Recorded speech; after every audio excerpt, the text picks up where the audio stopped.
യുക്രൈന്റെ വൈദ്യുതി ഉൽപാദന വിതരണ മേഖല ലക്ഷ്യമിട്ട് വീണ്ടും ആക്രമണം നടത്തി റഷ്യ.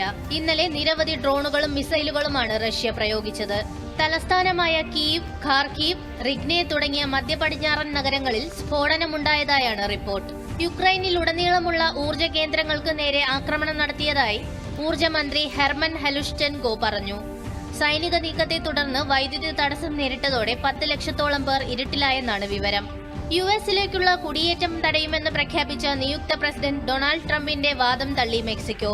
അതിർത്തികൾ അടയ്ക്കില്ലെന്നും സർക്കാരുമായും ജനങ്ങളുമായും ബന്ധം ശക്തമാക്കുകയാണ് ലക്ഷ്യമെന്ന് മെക്സിക്കൻ പ്രസിഡന്റ് ക്ലോഡിയ ഷെയ്ൻബോം പാർദോ പറഞ്ഞു.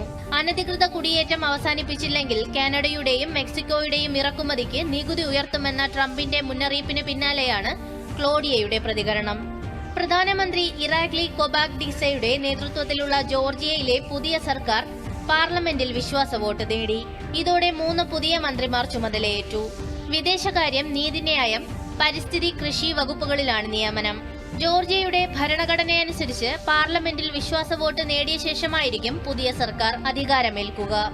ബംഗ്ലാദേശിൽ ഇസ്കോണുമായി ബന്ധപ്പെട്ട അക്രമ പ്രശ്നങ്ങളിൽ ഇടപെടാൻ ഹൈക്കോടതി വിസമ്മതിച്ചു. ജസ്റ്റിസ് ഫറ മെഹബൂബ്, ജസ്റ്റിസ് ദേബസിഷ് റോയ് ചൌധരി എന്നിവരുടെ ബെഞ്ച് സർക്കാരിന്റെ പ്രതികരണത്തിൽ സംതൃപ്തി രേഖപ്പെടുത്തുകയും പൗരന്മാരുടെ ജീവനും സ്വത്തും സംരക്ഷിക്കുന്നതിനുള്ള ശ്രമങ്ങൾ തുടരാൻ നിർദ്ദേശിക്കുകയും ചെയ്തു. ഇസ്കോൺ നിരോധിക്കണമെന്നും ചട്ടോഗ്രാമിലും രംഗ്പൂരിലും സെക്ഷൻ 144 പുറപ്പെടുവിക്കണമെന്നും ആവശ്യപ്പെട്ട് ഒരു സ്വകാര്യ വ്യക്തി നൽകിയ റിട്ട് ഹർജി പരിഗണിച്ച ശേഷമാണ് കോടതി വിധി.